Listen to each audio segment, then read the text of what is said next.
जय शिवराय बोललो तर स्वागत आहे तुमच्या भावाच्या चॅनलमध्ये. जसं तुम्हाला आधीच्या ब्लॉगमध्ये सांगितलं होतं, आज फार धमाकेदार ब्लॉग असणार आहे.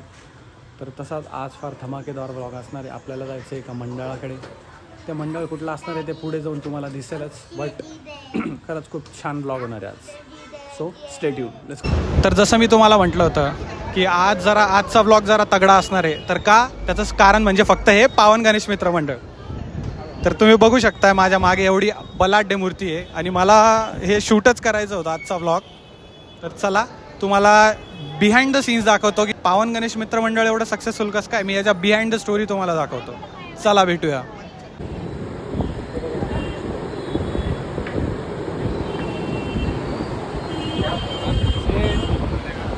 तसं मी तुम्हाला सांगितलं होतं आपला परम मित्र विराज भाऊ म्हणजे शाळेतले मित्र आहे. आम्ही शाळेतले भाऊ आज एवढ्या मंडळाचे म्हणजे मंडळ चालवत आहे. भारी वाटतंय बघून जरा.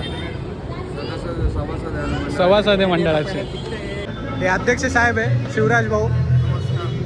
डेली पब्लिक किती येते बरं तरी अंदाज किती असतील? 5+ राहते. 5000 प्लस. क्या बात आहे. चरण दर्शन क्या बात आहे. फेमस आहे रे भाई पावन. अजून ट्रेनला आणायचं झाला. अरे भाई चालू आहेत अजून बेकार पण ना खतरनाक आहे बनली. नवीन काही ना काही आयडिया आणायचा. तेच ना वगैरे आगमन तर यावेळेस तर जरा जास्त.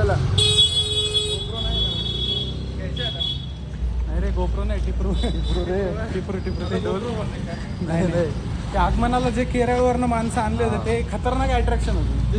ते महाराष्ट्रात सध्या मराठवाड्यात तर आपणच आणलं सगळ्यात पहिला. तेच आणि 5 बँजो लावणं.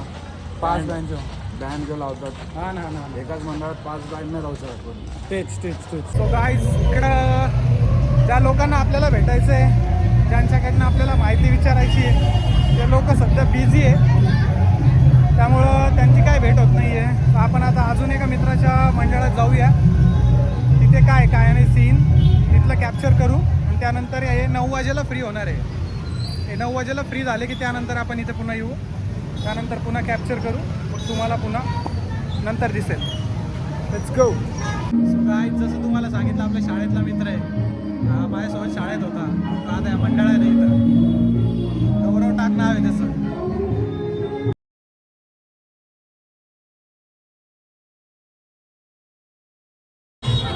जो पहिले वर्गणी वगैरे ती होती त्याच्यापेक्षा आता डबल ट्रिपल झालं आहे सगळं म्हणजे सगळं सीनच चेंज झाला. जे गरजेचं होतं एका प्रकारे बघायला. कारण सगळ्यात पुणे मुंबई तिकडे जायचं. आता सगळं आपल्या इकडे सीन चालू झालेलं आहे.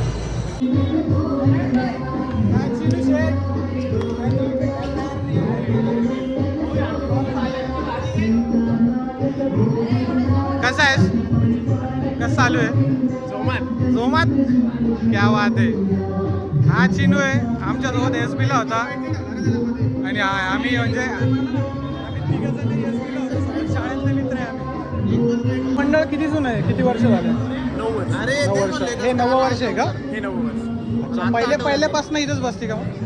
पहिले 1 वर्ष सिडकोला बसवली होती. सिडकोला कुठं? श्यामकुमारच्या तिथं काळा गणपती मंदिर. हां त्यानंतर मग 2018 पासून मूर्ती बनली हां.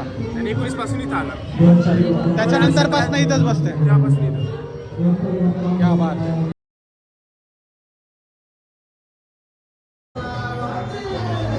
बघितलंच हे जे पोरं होते हे सगळे आपले SBतले होते. जे तिथं झाले आमची चर्चा भरपूर SBतले कुठं काय नाही. सगळे एकदम भारी ठिकाणी काय कर चालू आहे. भारी वाटतं असं पोरांना भेटून जरा SBतल्या भरपूर वर्षांनंतर भेटतं काय नाही. आपण आता अशा ठिकाणी जातोय जिथे पुण्याच्या दगडूशेठ गणपतीची म्हणजे कॉपी रिप्लिका केलेला आहे. तिथं जातोय. एकदम असं दगडूशेठ महाराजांचं असं पूर्णपणे फील येत आहे असं त्यांनी साकारलं आहे त्यावेळेस. आणि याच मंडळात देखील आपला एक मित्र आहे जो शाळेत होता. जय गणेश. अथर्व विटेकर जो आपल्या शाळेत होता तो आज मंडळ चालवतोय. भारी वाटतंय. बघितलं असेल तुम्ही. हां ते आहेत. बघितलं असणार की याच्या आधी 2-3 ठिकाणी जेवढ्या ठिकाणी फिरले त्या ठिकाणी सगळे आमच्या शाळेतले मित्र आहेत. विचार करू शकता आमच्या शाळेतले पोरं कुठपर्यंत पोहोचले. गाईज आहे बघा, बाप्पाच्या आशीर्वादाने आपण इथं आलो आणि आपल्याला यांनी त्यांचं चिन्ह दिलेलं आहे बाप्पाचं. असाच आशीर्वाद तुम्ही राहू द्या. काय बोलणार? काहीच नाही. चॅनलला सबस्क्राईब करा असं काही म्हण. चॅनलला सबस्क्राईब करा आणि मराठवाड्यातली एकमेव दगडूशेठ गणपतीची प्रतिकृती आहे. या मूर्तीचा अभिषेक दगडूशेठ गणपती मंदिराच्या ट्रस्टकडून मंदिरामध्ये होऊन येतो. ज्या भाविकांना दर्शन घ्यायला जाता येत नाही त्या भाविकांनी दर्शनाला यावं. ती बघू शकताय दगडूशेठची मूर्ती एकदम मस्त अशी आहे. तुम्ही देखील या, औरंगपुऱ्यामध्ये आहे इथं. जसं तुम्ही आधी बघितलंच की म्हणजे जे माझं पर्सनल फेवरेट मंडळ आहे, जे म्हणजे मला शूट करायचे भरपूर दिवसापासून आणि आधीपासूनची इच्छा होती, त्या मंडळाच्या आपण पदाधिकाऱ्यासोबत या, त्यांच्याकडनं अजून जाणून घेऊया मंडळाबद्दलच्या बॅक एंडची स्टोरी. जय गणेश. जय गणेश. मला जाणून घ्यायची की जे मराठवाड्यातली सगळ्यात मोठं जे आगमन सोहळा असतो ते म्हणजे पावन गणेशचा म्हटलं जातं, त्या ह्यावेळेस जरा अजून भरपूर काही आकर्षणाच्या गोष्टी होत्या, जसं ते केरळचे वाद्य, तर त्याबद्दल तुम्ही काय सांगणार? पहिले तर पावन गणेश मंडळातर्फे तुमचे खूप खूप आभार की तुम्ही आमचं मंडळचं जी सगळ्या आम्ही ॲक्टिव्हिटीज करतो त्या लोकांसमोर पोहोचवण्यासाठी तुम्ही पुढाकार घेतला. आणि ह्या मंडळाची सुरुवात थोडी सांगतो म्हणजे बाकीचं स्वरूप कळेल. हो हो. या मंडळाची सुरुवात तशी 33 वर्षापूर्वी झाली. आमचे संस्थापक अध्यक्ष प्रमोद नरोडे पाटील यांनी 1992-93ला 21 फुटाची पहिली छत्रपती संभाजीनगरमधली सगळ्यात मोठी मूर्ती बसवली. आणि ती मूर्ती जेव्हा बसवली त्याच ठिकाणी विराजमान झाली. आणि ती विराजमान झालेली मूर्ती आपण जर बघितली तर आता उत्सव मूर्तीच्या बाजूला जे मंदिर आहे ती विराजमान झाली तिची मूर्ती. आम्ही जे मंडळाचे आता ॲक्टिव्ह सदस्य आहे ते त्यावेळेस एकदम लहान होतो. तर आम्ही ठरवलं होतं की ज्यावेळेस आम्ही मोठे होऊ, आम्ही फायनान्शियली कॅपेबल होऊ, तर आम्ही तीच मूर्ती उत्सवात आणू. पावन गणेश मंडळ इतकं मोठं त्याचं वाद्यपथक होतं. पावन गणेश मंडळ एवढे अट्रॅक्शन्स, एवढ्या सिनरी करायचं, पण पावन गणेश मंडळाकडे उत्सव मूर्तीच नव्हती. आम्ही दरवर्षी एक नवीन छोटी मूर्ती आणायचो आणि तिचं विसर्जन करायचं. पण सगळ्यांची इच्छा होती की उत्सव मूर्ती पथकाला असावी, वाद्यपथकाला असावी. आणि हे वाद्यपथक जे आहे ते 2009मध्ये सुरू झालं. बरोबर. सुरुवातीला आम्ही 17-18 जण होतो, आणि त्यानंतर हे पथक वाढत गेलं.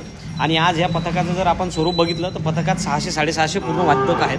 आणि जवळपास आमच्याकडे आता यावर्षी 102 ढोल आणि जवळपास 40 ताशे आहेत आणि टोल, असं आमचं पथकाचं स्वरूप आहे. त्यात मग ध्वज पथक आहे. तर टोटल असे 600 ते 650 स्टुडंट ह्या वर्षीचे ॲक्टिव्ह स्टुडंट आहेत. आतापर्यंत 3-3.5 हजार स्टुडंट 2009 ते 2025पर्यंत आपल्या पथकातून वादक नवे तयार होऊन गेले.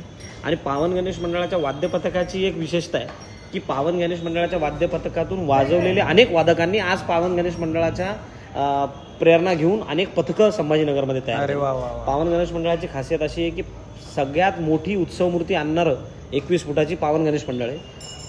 सर्वप्रथम पुणेरी ढोल चांबड्याचे छत्रपती संभाजीनगरमध्ये आणणारं पावन गणेश मंडळ आहे. तर पावन गणेश मंडळ हे गणपतीच्या उत्सवाचा बऱ्यापैकी गोष्टींचं पायनियर आहे. म्हणजे वाद्यपथक सुरू करण्याच्या मागे आमचं जे इंटेन्शन होतं ते असं होतं की आजपर्यंत छत्रपती संभाजीनगरमध्ये असं पुणेरी वाद्यपथक पद्धतीने वाद्यपथक नव्हतं. आणि छत्रपती संभाजीनगरच्या लोकांना पुण्याचा अनुभव देण्याचा एक प्रयत्न तो आमचा होता. आणि आज मला आनंद वाटतो की आमचं म्हणजे पावन गणेश मंडळाची प्रेरणा घेऊन छत्रपती संभाजीनगरमध्ये 50 ते 60 पुणेरी ढोल पथकाचे म्हणजे पुणेरी पॅटर्नचे ढोल पथक तयार झाले. पर्सनली म्हणजे मी पुण्यालाच असतो, पण तिथे म्हणजे मी तरी भरपूर म्हणजे दगडूशेठच्या मंडळात वगैरे आहे मी पर्सनली. पण मग संभाजीनगरचं बघायला गेलं तर म्हणजे पावन जे माझे जे मनातून जी फिलिंग असते ना ते मला नक्कीच ते म्हणजे बघायला पण आवडलं. आणि म्हणजे की पर्सनली मला अजून जाणून घ्यायचं होतं पावनबद्दल की नेमकं त्याच्या मागचे जे म्हणजे शिल्पकार असतात की एवढं मोठं जे बलाढ्य साम्राज्य त्यांनी निर्माण केलेले, जे एकदम हाईप डे मंडळ, त्याच्यानंतर जे म्हणजे की त्याचं आकर्षण म्हणजे भरपूर गोष्टी, उद्घाटन समारंभ वगैरे ते त्या गोष्टी आम्ही छोटासा प्रयत्नच तो करतो की पहिले तर आमचं इंटेन्शन होतं की पुण्याचं कल्चर संभाजीनगरमध्ये आणायचं. म्हणजे पुण्यात कसं कल्चर असतं की छान गणपतीची मूर्ती असते. हो हा बरोबर. 10 दिवस विशेष प्रेम गणपतीवर केलं जातं, विशेष पूजन व्यवस्थित. बरोबर. त्याच्यानंतर पुण्याची दुसरी तिसरी महत्वाची खासियत आहे की पुण्यामध्ये सांस्कृतिक ढोल परंपरेलाच प्राधान्य देतात. म्हणजे ढोल पथक तिथे सगळ्यात परंपरेचा एक बरोबर. मग पथक पहिले सुरुवातीला आम्ही त्याचा क्रेज तयार झाला, त्याचं लोकांनी आम्हाला अप्रिशिएशन दिलं. बऱ्यापैकी स्पर्धा इथे झाल्या ढोल ताशाच्या, त्या आम्ही जिंकलो. ओके. आणि चांगलं कल्चर रुजवलं पुण्याचं. त्यानंतर आमचं इंटेन्शन होतं की संभाजीनगरच्या लोकांना मुंबईचा अनुभव द्यायचा. तर मुंबईमध्ये आगमन सोहळा मुंबईमध्ये मोठा. फेमस हो, बरोबर, मग बरोबर. आम्ही प्रयत्न केला की 2022ला आम्ही ठरवलं की आम्ही गणपतीची 21 फुटाची मूर्ती आमची जी आत्ताच आहे त्याचीच प्रतिकृती आणायची. बरोबर बरोबर. आणि तो आगमन सोहळा हा आगळा वेगळा आणि छत्रपती संभाजीनगरकरांना मुंबईचं अनुभव द्यावा नाही, या इंटेन्शनने आम्ही तेच केलं. यावर्षी ते तुम्ही पूर्णपणे 100% फुलफिल केलेलं आहे सगळं संभाजीनगर. पहिल्या वर्षी ते आम्ही प्रयत्न केला तर पण हे एवढं मोठं आता यावर्षी आमची रेकॉर्ड ब्रेक गर्दी झाली. बरोबर. पण ही जी सगळी एवढं सगळं जे तामझाम होतो किंवा एवढी सगळी जी गर्दी होते, एवढे सगळे इव्हेंट आम्ही करतो किंवा स्पेशल शो त्यामध्ये करतो, त्यामध्ये आम्ही वेगवेगळ्या राज्यातनं वेगवेगळी पथकं आणतो. यावेळेस आम्ही केरलावरनं चेंडा मेलम आणलं होतं, मुंबईवरनं मुंबई बीट्स आले होते. त्याच्यानंतर कोल्हापूरवरनं कोल्हापूरची हलगी आली होती. असे अनेक वेगवेगळे 40गाववरनं 40गावचा बँड, असे आम्ही अनेक वेगवेगळं ज्याला संभाजीनगरकरांना जे जे नवीन आम्ही दाखवू शकतो त्याचा प्रयत्न करतो. पण यामागे मला आवर्जून सांगावं असं वाटेल की हे मंडळ काही एवढं सगळं जे होतं त्या मागचे जे खरे शिल्पकार आहे ते पावन गणेश मंडळाचे सगळे सदस्य आहेत, कार्यकर्ते. म्हणजे तुम्हाला जोक सपाट पण आमचा ऍक्च्युअल स्पेशल 26 नावाचा ग्रुप आहे. अरे वा वा. स्पेशल 26 आमचे मंडळाचे एक स्ट्रॉंग पिलर आहे. राईट. तर त्याला लीड करतात आमचे मंडळाचे अध्यक्ष शिवराज नरोडे पाटील, म्हणजे संस्थापक अध्यक्ष जे प्रमोद नरोडे पाटील त्यांनी ती मूर्ती बसवली मोठी, त्यांचाच पुतण्या आमचा मंडळाचा अध्यक्ष आणि मी उत्सव समितीचा अध्यक्ष म्हणून काम बघतो आणि पावन गणेश मंडळाचं जे वाद्य पथक आहे त्याचं पथक प्रमुख म्हणून काम बघतो. आम्ही बघितलंच किती छान प्रकारे ते म्हणजे ताशा आणि ढोल्यांचं समीकरण जे सुरू होतं आणि जे नवीन नवीन म्हणजे स्टाईल जे असते ते एकदम भारी होतं. तुम्ही जर वाजवण्यात बघितलं असेल तर आम्ही पहिल्यांदा महाराष्ट्रामध्ये संभाजीनगरमध्ये आम्ही एक फ्युजन आणलं ओके. की ढोल ताशामध्ये कोणतीही म्युझिक वाजवू शकता. ओके. तुम्ही त्यावेळेस ऐकत होता त्यावेळेस तुम्हाला जाणवलं असेल की पंजाबी आम्ही वाजवलं, नाशिक ढोल पण होता ते. वाजवला, त्याच्यानंतर आम्ही गुजरातचं गरबा वाजवला, त्यानंतर right. आम्ही भजनी ठेका वाजवला, अशा अनेक वेगवेगळी संकल्पना आम्ही करत राहतो. बरोबर. पण तुम्हाला जसं मी आवर्जून सांगितलं की हे स्पेशल 26 नावाचा जो group आहे. राईट. मग त्याच्यामध्ये ही सगळी जुनी मुलं जी आमची मंडळाची जी भक्कम पिलर आहे त्यांच्याचमुळे हे मंडळ या लेवलला आहे, पातळीवर पोहोचू शकते. चालेल. म्हणजे मला जे काय प्रश्न विचारायचे होते ते तुम्ही सर्वच उत्तरं दिलेले आहे, त्याच्यामुळे मला तर फक्त मला एक शेवटचा प्रश्न आहे की ह्या वेळेस विसर्जनाला नेमकं काय तुमच्यामध्ये असं जे प्लॅन वगैरे काय? पावन गणेश मंडळाची एक तुम्हाला खरं खासियत सांगतो की पावन गणेश मंडळाच्या विसर्जनाचे जे आकर्षण असतं ते नेहमीच आमचा पॅटर्न आहे की ते सरप्राईज असते. अच्छा, तेही सरप्राईज असणार. तुम्हाला एक आवर्जून विनंती आहे की विसर्जनाचं जे सरप्राईज आहे ते तुम्ही डायरेक्टली विसर्जनाला येऊनच बघा. कट्टू म्हणजे आता तुम्ही मला प्रश्न विचारला मी तुम्हाला सरप्राईज सांगितलं, तुम्ही त्या दिवशी या ओके, आणि ते विसर्जनाचं सरप्राईज बघा. बरोबर. आणि मग ते तुम्ही तुमच्या व्हिडिओमध्ये टाका की हे काय सरप्राईज येते त्या दिवशी आपण बघू. बरं. चालेल. धन्यवाद दादा येस माहिती दिल्याबद्दल. आणि पर्सनली मला अजून माहिती भरपूर भेटलेली पावनबद्दल. जे काय मनामध्ये जे प्रेम होतं ते अजून वाढलेलं आहे. नाही आणि त्याला भागीदारी म्हणजे आमचे मित्र विराज उमदे सर, वेंकी आमचा स्पेशल 26चा वन ऑफ द पार्ट आहे. हा माझा शाळेतला मित्र आहे, जसं तुम्ही आधी बघितलंच. म्हणजे आम्ही शाळेपासून सोबतचे अजूनही, तर याच्यामुळे मी पावनला जरा कनेक्ट झालोय. सो धन्यवाद विराज. आणि जसं तुम्ही मंडळावरती प्रेम व्यक्त केलं, म्हणजे कालच सांगतो मी, काल महालक्ष्मी निमित्त जालन्याला गेलो होतो. मला तिथे जालन्याचे अनेक असे तुमच्यासारखे यूट्यूबर किंवा तिथल्या मंडळाचे सदस्य भेटले. तर एका मंडळाच्या सदस्यांनी मला डायरेक्ट म्हणजे पूर्ण गर्दीत आवाज दिला, तुम्ही पावन गणेश मंडळाचे सदस्य का? तर त्यांनी त्याच्या फॅमिलीला बोलवलं. त्याच्या फॅमिलीला बोलवून मला सांगितलं की दादा तुमचं फक्त गणेश मंडळाचं नाव घेतलं तर माझ्या अंगावरती काटे आले की इतकं तुमचं आगमन सोहळा जबरदस्त. तर हे लोकांचं प्रेम आहे, तुमच्या सारख्यांचं आम्हाला साथ आहे, अशी साथ राहू द्या. हो नक्की धन्यवाद. येस 100% धन्यवाद. एवढं छान प्रकारे तुम्ही आपली जी परंपरा आहे जी टिळकांनी सुरू केलेली ती लोकांपर्यंत पोहोचवता तुम्ही एकदम ऑर्गॅनिकली, त्यासाठी धन्यवाद. येस आणि yes always welcome. Yes thank you. धन्यवाद साहेब.